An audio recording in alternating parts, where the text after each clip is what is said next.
Assalamu alaikum dear students, welcome to you all in online class of BSc Botany. Today we are going to start our next section, that is last section of our book Plant Systematics. तो उसमें हम introduction के हवाले से पहला chapter start करेंगे, chapter 1 introduction to plant systematics. Systematic botany को define किया है, it is a branch of a science of identifying, naming and classifying the plants.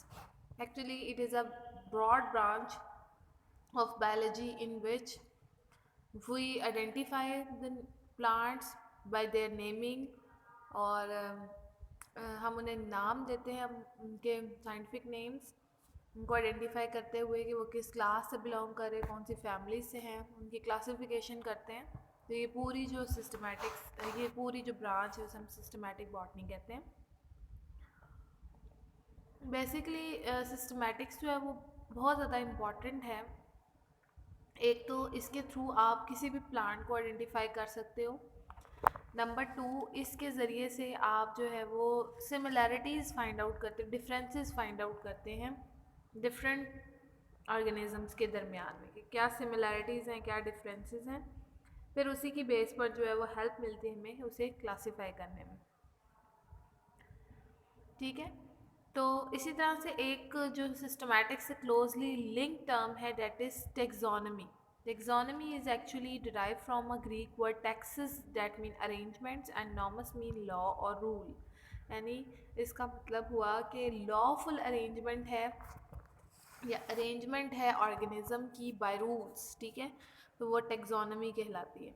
तो टेक्सोनमी में बेसिकली हम ज़्यादातर नेमिंग देते हैं, क्लासिफिकेशन करते हैं, और सिस्टमैटिक्स में हम जो है वो आइडेंटिफाई, नेमिंग, क्लासिफिकेशन तीनों प्रोसेसेस देखते हैं। लेकिन टेक्सोनॉमी के अंदर हम एवोल्यूशनरी बैकग्राउंड को भी थोड़ा सा स्टडी करते हैं। ठीक है, एम्स और ऑब्जेक्टिव की बात करें कि यह सिस्टमैटिक्स और टेक्सोनमी क्यों स्टडी की जाना शुरू हुई, तो बेसिकली हमने जैसे कि सिमिलैरिटीज़ और डिफरेंसेस की बेस पर प्लांट्स को जो है वो सेपरेट किंगडम प्लांटी में रखा।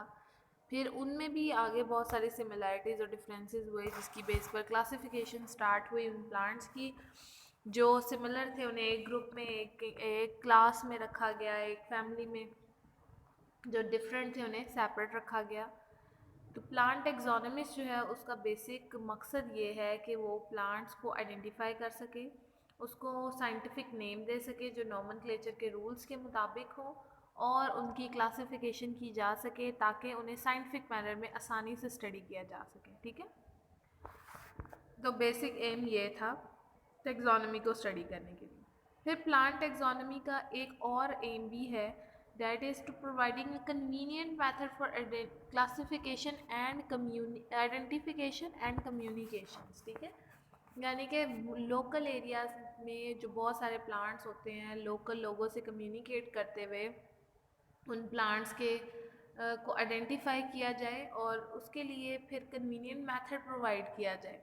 ठीक है, अब कन्वीनियंट मेथड का मतलब ये है कि पहले से ही आपने सारी जो है टर्म्स एंड रूल्स जो हैं वो सारे अरेंज किए हुए हों, उन रूल्स और टर्म्स के अकॉर्डिंगली आप प्लांट्स को आइडेंटिफाई करके उनके साइंटिफिक नेम जो है वो उन्हें दे दें। अब प्लांट टेक्सोनमी जो है उसमें बेसिकली 5 ऑब्जेक्टिव्स हैं। Number 1, to inventory the world's flora, कि फ्लोरा कहते हैं प्लांट्स को। तो जितनी दुनिया में जितने भी प्लांट्स हैं उनकी इन्वेंट्री बनाई जाए, उनकी एक लिस्ट बनाई जाए कि ये प्लांट जो है वो यहाँ एग्जिस्ट करते हैं। इसी तरह से आप इन्हें रीजन वाइज भी बना सकते हैं, जैसे पाकिस्तान के फ्लोरा की जो इन्वेंट्री है वो आप सेपरेटली बना लें, अमेरिका के फ्लोरा के अलहदा से बना लें, इंडिया के फ्लोरा के अलहदा से। तो ओवरऑल हर एक इलाके के अगर फ्लोरा आपको पता होगा प्लांट्स के बारे में, तो ओवरऑल वर्ल्ड फ्लोरा की इन्वेंट्री जो है वो आप प्रिपेयर कर सकते हैं।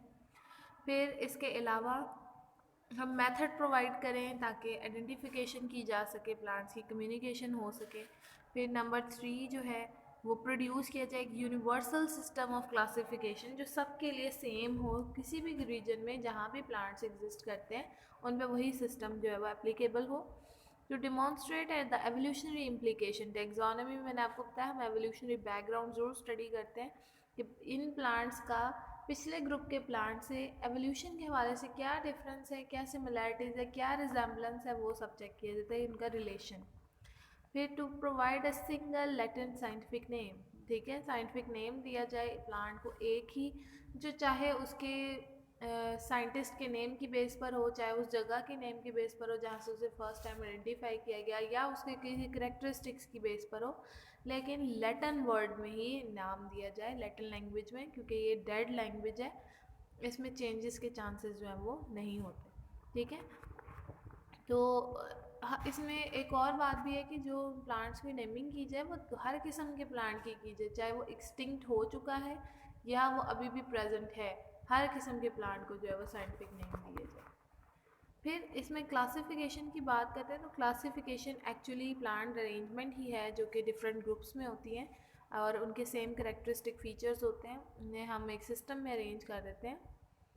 आइडेंटिफिकेशन का मतलब है कि इसमें हम रिकॉग्नाइज करते हैं प्लांट के स्पेशल करेक्टर्स को, जैसे हम फ्लावर्स देख लें, फ्रूट देख लें, लीफ, स्टेम, ठीक है। जैसे आप हर्बेरियम की में हर्ब्स की कलेक्शन करते हैं तो हम ये देखते हैं ना कि उसके लीफ की शेप किस तरह की है, फिर उसमें फ्लावर किस तरह का है, अगर फ्रूट है तो वो किस तरह का है, स्टेम कैसा है, ठीक है। इसके थ्रू आप क्लियर कट आइडेंटिफाई कर सकते हो कि ये वाला प्लांट है, ठीक है। स्पेशली फ्लावर बहुत ज़्यादा इंपॉर्टेंट होता है आइडेंटिफिकेशन के लिए। नोमेनक्लेचर टेक्सोनोमी का वो एस्पेक्ट है जिसमें ज़्यादातर जो है वो हम नेम्स देते हैं, साइंटिफिक नेम, ठीक है, to taxa in accordance with the international code of botanical nomenclature. ये एक नोमेनक्लेचर बनाने का रूल्स इन्होंने दिए थे, international codes of botanical nomenclature, code है, कोड जिसके थ्रू आप जो है वो नेम देते हैं हमेशा किसी भी प्लांट को। टेक्सोन क्या है? टेक्सोन जो है वो बेसिकली एक रैंक है टेक्सोनमिक ग्रुप में, जैसे स्पीशी, जीनस, फैमिलीज। आपने स्टार्ट किया था किंगडम से, स्टार्ट होता है किंगडम, फिर डिवीजन, फिर class, order, family, genus and species. तो ये सारे जो हैं ये टेक्सोन कहलाते हैं, जिसके जो कि अपने करेक्टरिस्टिक फ़ीचर की बेस पर एक दूसरे से सेपरेट किए जाते हैं, यूनिक वाले अलग होते हैं, ठीक है। तो टेक्सोन की जो डिस्क्रिप्शन है वो बेसिकली उसके फीचर्स और मॉर्फोलॉजिकल करेक्टर्स को रेफर करते हैं हम उसमें। तो वो जो फीचर्स और मॉर्फोलॉजिकल करेक्टर्स हैं उन्हें हम टेक्सोनमिक करेक्टर्स का नाम देते हैं, जिसकी बेस पर आप क्लासिफिकेशन कर रहे हो। जैसे हम कहते हैं कि स्टेम हर्बेशियस है, स्टेम वुडी है, लीफ सिंपल है, या पिन्नेटली कंपाउंड है, या अल्टरनेट अरेंजमेंट है उनमें, रेटिकुलेट वेनेशन। ये सारी जो टर्मिनोलॉजीज़ हैं ये एक्चुअली टेक्सोन में करेक्टरिस्टिक्स फीचर जो है उनके वो एक्सप्लेन कर रही होती है। इन्हें हम टेक्सोनमिक करेक्टर्स कहते हैं, जिसकी बेस पर हम प्लांट्स को क्लासिफाई करते हैं। अब प्लांट टेक्सोनमी का स्कोप क्या है? प्लांट टेक्सोनमी में बेसिकली ये वो फील्ड है जिसका हर एक दूसरी फील्ड से जो है वो रिलेशन है, लिंक है। जैसे पैथोलॉजी से है जिसमें हम जर्म्स को स्टडी करते हैं, बैक्टीरिया, वायरस, फंजाई वगैरह को। फार्माकोलॉजी से जिसमें मेडिसिन प्रोडक्शन होती है। फिर मॉर्फोलॉजी से इसका बहुत लिंक है जिसमें हम external anatomy, external feature study करते हैं। एनाटमी में हम इंटरनल स्ट्रक्चर फीचर स्टडी करते हैं। एम्ब्रियोलॉजी में कि एम्ब्रियो फॉर्मेशन कैसे हुई, कौन से सेल्स हैं, एम्ब्रियो की स्टडी है। पैलेनोलॉजी में हम पोलन ग्रेन की स्टडी करते हैं। साइटोलॉजी में सेल की। और इसी तरह एवोल्यूशन है जिसमें हम बैकग्राउंड हिस्ट्री चेक करते हैं। जेनेटिक्स जिसमें जीन की स्टडी, और ज्योग्राफी जिसमें हम अर्थ की स्टडी करते हैं, अर्थ को की ग्राफिंग कर रहे होते हैं, ठीक है। तो ये सारे जो हैं वो प्लांट टेक्सोनमी में आते हैं कि प्लांट टेक्सोनमी का इन सब ब्रांचेस के साथ कोई ना कोई लिंक है। अगर ये यानी ये सब एक दूसरे से को रिलेटेड है। फिर प्लांट टेक्सोनमी का बहुत इंपॉर्टेंट रोल एग्रीकल्चर में है, हॉर्टिकल्चर में और फॉरेस्ट्री में। एग्रीकल्चर तो आपको पता है जिसमें हम डिफरेंट क्रॉप्स को ग्रो करवाते हैं। हॉर्टिकल्चर में हम ज़्यादातर फ्लावरिंग प्लांट्स को ग्रो करवाते हैं जो कि हम ऑर्नामेंटली जो है यूटिलाइज़ कर सकें सजावट के लिए उनको। लेकिन इसके अलावा हम क्रॉप्स की प्रोडक्शन भी इसमें ले आते हैं। फॉरेस्ट्री में फॉरेस्ट की प्रोडक्शन है। फार्मास्यूटिकल इंडस्ट्री में बहुत इंपॉर्टेंट रोल प्ले करती है टेक्सोनमी। इसी तरह से इकोलॉजिस्ट के पास भी टेक्सोनमी का लिंक होना चाहिए ताकि वो ये उसे पता होगा कि ये वाले प्लांट का नाम क्या है, फॉर एग्जांपल यूकलिप्टस है, उसको उसके फीचर्स का पता है, तभी वो कह सकेगा ना, उसको इन्वायरमेंट में इम्प्लाई कर सकेगा। वो ये चेक कर सकेगा कि किस इन्वायरमेंट के लिए कौन सा प्लांट जो है वो सूटेबल है, जिससे प्लांट जो इन्वायरमेंट है वो स्टेबल हो सके, फॉर एग्जांपल, ठीक है। तो इस तरह से जो है ना वो बहुत सारे इकोलॉजिस्ट के लिए भी टेक्सोनोमी का नॉलेज होना ज़रूरी है। फिर फॉरेस्टेशन जब हम करते हैं कि किस तरह की ज़मीन पर किस तरह के प्लांट्स फॉरेस्ट बनाने में ज़्यादा इम्पॉर्टेंट है, जो जल्दी ग्रो कर जाएंगे, जो सूटेबल ग्रोथ जो है वो रिप्रेजेंट करेंगे, तो वो हम इसके लिए भी ज़रूरी है। फिर पैलियोंटोलॉजी यानी कि फॉसिल की स्टडी के लिए उसका लिंक भी प्लांट टेक्सोनोमी से, क्योंकि एवोल्यूशनरी हिस्ट्री भी आ जाती है, आइडेंटिफिकेशन भी आ जाती है, ठीक है। हिडन फॉसल्स इस तरह से हम फाइंड आउट कर सकते हैं। तो ओवरऑल जोग्राफिक इंफॉर्मेशन सिस्टम, जिसे जीआईएस का नाम देते हैं और रिमोट सेंसिंग का नाम देते हैं, ये भी बहुत ज़्यादा इम्पॉर्टेंट है। इसका लिंक भी है टेक्सोनोमी के साथ कि आप जीआईएस टेक्निक्स के थ्रू किसी भी एरिया का जो फ्लोरा है उसे स्टडी कर सकते हैं, या रिमोट सेंसिंग के थ्रू कितना कवर है, मतलब कितने प्लांट्स वहाँ पे उस एरिया में मौजूद हैं। और ये वो टेक्निक है जिसके थ्रू आप इमेजेस बना सकते हैं फ्रॉम अ वेरी हाइट से इमेजेस बनाकर आप स्टडी कर सकते हैं। तो इसके लिए भी प्लांट टेक्सोनोमी बहुत ज़्यादा इंपॉर्टेंट रोल प्ले करती है। तो ओवरऑल हर जगह पर, चाहे आप हर्बेरियम स्टडी कर रहे हैं, चाहे बुक स्टडी कर रहे हैं, जर्नल्स लिख रहे हैं, गार्डन्स में, हर जगह पर जो है वो प्लांट टेक्सोनोमी जो है उसकी स्टडी बहुत ज़्यादा इम्पॉर्टेंट है, ठीक है। अच्छा, नेक्स्ट अब हम मूव करते हैं। ये जो जर्नल इंट्रोडक्शन था जिसमें हम सिस्टमैटिक टेक्सोनोमी, उसके एम्स एंड ऑब्जेक्टिव और जर्नल उसका हमने लिंक स्टडी किया बाकी ब्रांचेस के साथ। अब जो है वो चैप्टर 2, दो ही चैप्टर है इस सेक्शन के, इसके अलावा एक जो है वो क्लासिफिकेशन से रेलिवेंट है और एक प्लांट नोमेनक्लेचर है। दोनों ही चैप्टर बहुत ज़्यादा इंपॉर्टेंट हैं। दोनों चैप्टर्स में से एक एक लॉन्ग क्वेश्चन आता है। तो और हमारे यही दो लास्ट चैप्टर रह गए इस बुक के, वो ख़त्म हो जाएगी और हमारे पास 2 ही डेज़ हैं, कल फ्राइडे है और इसके अलावा सैटरडे है, ठीक है। तो जो हमारा फ्राइडे का लेक्चर है वो प्लांट नोमेनक्लेचर से रेलेवेंट होगा, ठीक है। प्लांट नोमेनक्लेचर में अगर आप देखें तो बेसिकली ये इसमें हम प्लांट्स को साइंटिफिक नेम जो है वो असाइन करते हैं, ठीक है। तो ये नोमेनक्लेचर कहलाता है। नेम्स जो है वो बहुत ज़्यादा इंपॉर्टेंट है प्लांट्स को आइडेंटिफाई करने के लिए, ओ ठीक है। आपको जाहिर सी बात है, हमने किसी भी ऑब्जेक्ट को आइडेंटिफाई करना हो तो हम उसके नेम से बुलाते हैं ना कि ये है नेम। तो नेम्स बहुत ज़्यादा इंपॉर्टेंट रोल प्ले करते हैं। नेम्स अब कॉमन नेम भी हो सकते हैं, प्रॉपर नेम भी हो सकते हैं, एब्स्ट्रैक्ट नेम भी हो सकता है, कलेक्टिव नेम भी होते हैं, यानी किसी भी लिहाज से जो है वो नेमिंग की जा सकती है, ठीक है। अच्छा, अब ये हमारी जो ऑर्गन इंडिविजुअल प्लांट्स को स्टडी कर रहा होता है उसके ऊपर भी डिपेंड करता है कि वो नेम किस लिहाज से देता है। फॉर एग्जांपल, वो कोई करेक्टर की बेस पर दे देता है, वो अपने नाम के ऊपर दे देता है, वो उस प्लेस के ऊपर दे देता है जहाँ से उसको आइडेंटिफाई कर रहा है, तो वो उसके ऊपर भी बहुत ज़्यादा डिपेंड कर रहा होता है नेमिंग। अच्छा, इसका इन्फ्लुएंस जो है वो लैंग्वेज, रिलीजन, कल्चर, ट्रेडिशन, इनसे बहुत ज़्यादा रिलेटेड है। तो ओवरऑल अगर आप देखें तो बेसिकली नेम्स जो है वो किसी भी ऑब्जेक्ट को आइडेंटिफाई करने के लिए इंपॉर्टेंट होते हैं। अब नेम्स, हमने कॉमन नेम्स की बात की है, तो प्लांट जो है वो इनन्यूमरेबल हैं, यानी हम उसको काउंट नहीं कर सकते। बहुत सारे प्लांट्स हैं, हर एक प्लांट का जो है वो कॉमन नेम्स है, बल्कि बहुत सारे ऐसे भी प्लांट्स हैं, दो या दो से ज़्यादा, जिनके कॉमन नेम सेम हैं, ठीक है। तो ये फिर मिसअंडरस्टैंडिंग क्रिएट करते हैं, आपको डिफ़िकल्टी होती है प्लांट्स के बारे में नॉलेज इकट्ठा करने में, या फिर आपको मुश्किल होती है कि आप प्लांट्स जो हैं वो उनको आइडेंटिफाई कर सकें। फिर कॉमन नेम जो है वो लैंग्वेजेस पे बहुत ज़्यादा डिपेंड करते हैं, जिस एरिया की जो लैंग्वेज होगी उसका उसी लैंग्वेज के अंदर कॉमन नेम होगा, ठीक है। तो इसका मतलब कॉमन नेम्स जो हैं वो फ्रीक्वेंटली लोकल हैं, यानी लोकल नेम्स होते हैं ये, ठीक है। हम इनको रिकॉर्ड नहीं कर सकते, कन्फ्यूजन इसमें रहती है, ठीक है। जब हम प्लांट्स पे ये अप्लाई करते हैं नेम, तो इन नेम्स को हम कॉमन नेम भी कहते हैं, इनको हम लोकल नेम्स का नाम भी देते हैं, इनको हम वर्नैक्युलर नेम भी कहते हैं, ठीक है। ये ओवरऑल नेम्स हैं कॉमन नेम्स के फर्दर। अच्छा, इसके बाद हम जैसे यहाँ पर देखते हैं कि एक पेंसी एक है प्लांट, वायोला ट्राई कलर इसका नेम है, साइंटिफिक नेम। ये यूरोप और अमेरिका गार्डन में ग्रो होता है। 50 इसके डिफरेंट इंग्लिश कॉमन नेम्स हैं, ठीक है। फिर हर एक कंट्री में इसका अलग ही लैंग्वेज के हवाले से नेम होगा। इसी तरह मैंगो जो है, मैंगी फिरा इंडिका, उसके भी 50 डिफरेंट नेम्स हैं, ठीक है।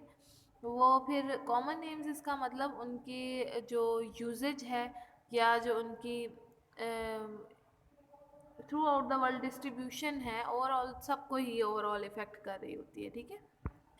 मिसलीडिंगनेस जो है या इन एडुकेटेड इन्फॉर्मेशन प्रोवाइड करती है ये।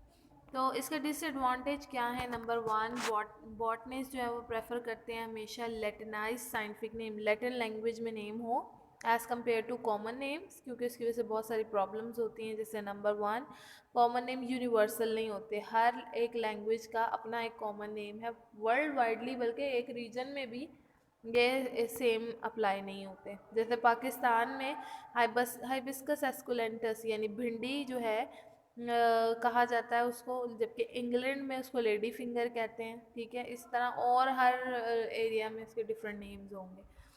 फिर कॉमन नेम्स जो है वो हमें करेक्ट इन्फॉर्मेशन प्रोवाइड नहीं करती about generic and family relationship, नहीं बताती। जैसे फॉर एग्जांपल अगर किसी फैमिली का जीनस हम स्टडी करें सोलनम, ठीक है, तो अब उस जीनस में जितने भी प्लांट्स आएंगे वो क्लोजली लिंक्ड होंगे, जैसे solanum tuberosum, solanum melongena, solanum nigrum, ठीक है। तो ये ओवरऑल एक ही जैसे प्लांट्स हैं। फिर इनका रिलेशन इनकी फैमिली के साथ भी है, फैमिली सोलेनेसी है इसी जेनरा के नेम के ऊपर। तो करेक्टरिस्टिक फीचर रिजेंबल करते हैं हर एक फैमिली के, हर एक जेनरा के, तो इनका रिलेशन है। फिर प्लांट जो है these are well known and they have a dozens of common names. For example chrysanthemum daisy plant जो है उनको वाइट डेजी भी कहते हैं, ऑक्साइड डेजी भी कहते हैं, शास्ता डेजी भी कहते हैं, वाइट वीट भी कहते हैं। तो प्लांट एक ही, इतने सारे उसके नेम है, ठीक है। समटाइम टू और मोर प्लांट्स की सेम नेम भी आ जाते हैं। जैसे हमने कहा सीडा मालवेसी फैमिली का मेंबर है, इसका कॉमन नेम आयरन वीड है जॉर्जिया में, और मिड ईस्ट में वेरोनिका कंपोजिटी फैमिली का मेंबर है, उसको भी आयरन वीड ही कहा जाता है, ठीक है। फिर बहुत सारी स्पीशीज़ हैं जो रेयरली ग्रो की हुई होती हैं और उनके कॉमन नेम्स नहीं होते, ठीक है। जबकि बहुत सारी स्पीशीज़ हैं जिनमें साइंटिफिक नेम जो है वो हम दे देते हैं स्पीशीज़ को, और वो यूनिवर्सल होती हैं थ्रू आउट द वर्ल्ड, ठीक है। तो साइंटिफिक नेम्स की बात करें तो साइंटिफिक नेम एक्चुअली हम अप्लाई करते हैं प्लांट्स को, और वो मेथड जिसमें साइंटिफिक नेम प्लांट्स को दिया जाता है उसे नोमेनक्लेचर कहते हैं। ये एक रूल्स के अकॉर्डिंग दिया जाता है नेम।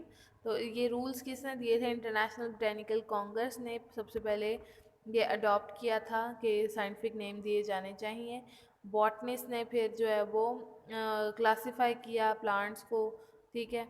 फिर टेक्सॉन्स में डिवाइड किया। फिर बॉटनिस्ट एग्री हुए कि साइंटिफिक नेम लैटिन में ही होना चाहिए हमेशा, क्योंकि ये ज़्यादा कंट्रीज़ में ये लैंग्वेज यूज़ नहीं होती, it is a dead language, ठीक है। पहले बहुत ज़्यादा इस्तेमाल होती थी, फिर अब जो है वो वाइडली यूज़ नहीं होती।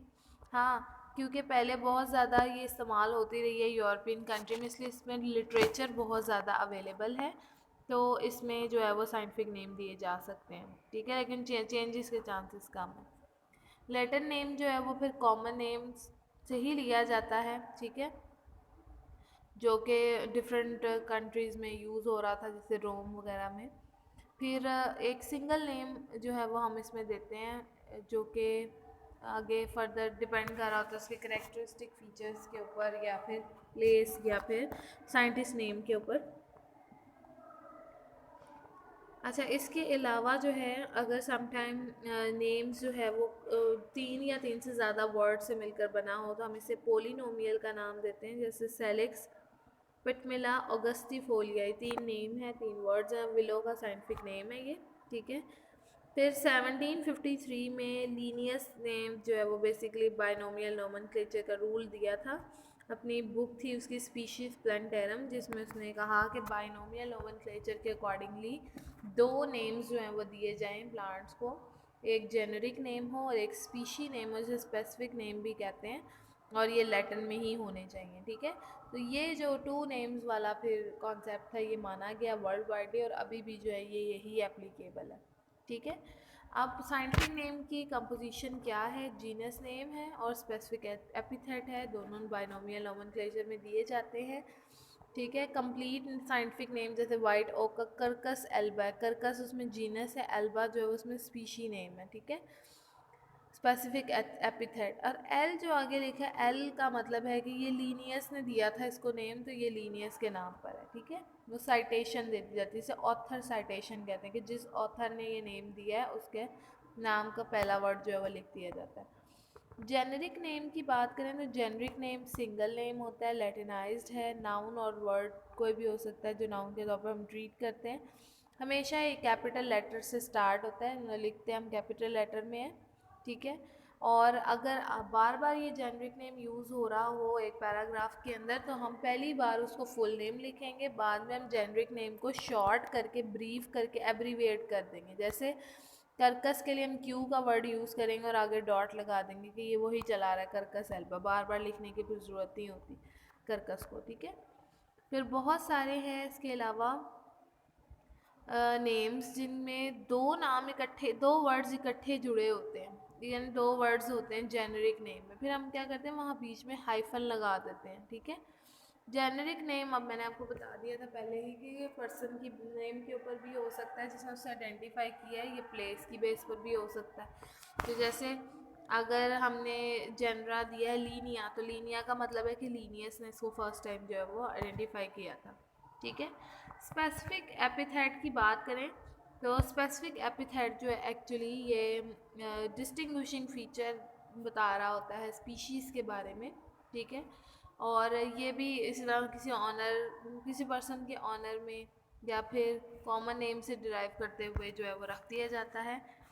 तो ये हमेशा स्मॉल लेटर से स्टार्ट होता है और अगर दो वर्ड्स हों तो हम उन्हें हाइफन से ज्वाइन कर सकते हैं, ठीक है।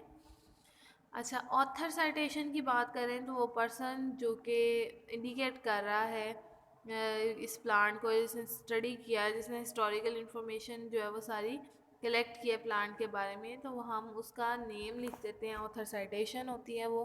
लीनियस के लिए हम एल यूज़ कर रहे हैं, ठीक है। इसी तरह से और बहुत सारे प्लांट्स हैं जिनके अंदर कहीं ना कहीं ऑथर साइटेशन जो है वो हम यूज़ करते हैं। Rule of nomenclature most important question है जिसमें हम देखते हैं कि रूल्स क्या हैं। एक्चुअली ये लॉन्ग क्वेश्चन ज़्यादा आता है इस चैप्टर में से।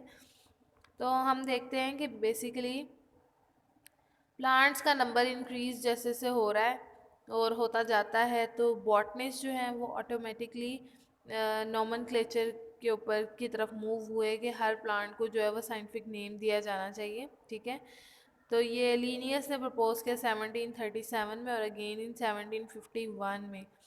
फिर एपी डी कंडोले एक साइंटिस्ट था जिसने रूल्स सेट कर दिए कि ये प्लांट्स के लिए ये रूल्स हैं उनकी नॉमेनक्लेचर के लिए। लेटर ऑन वो रूल्स जो हैं वो बनाए गए international code of botanical nomenclature में, जहाँ पर फिर कहा गया कि भाई ये रूल्स हैं, इनके मुताबिक ही नेम दिए जाने चाहिए। ये जस्ट इनका इंट्रोडक्शन है, आपने बस ये याद रखना है कि रूल्स बनाए गए थे जो एपी कंडोले ने कहा था कि सेट होने चाहिए और international code of botanical nomenclature के अकॉर्डिंगली ये रूल्स जो हैं वो डेवलप हुए हैं, ठीक है।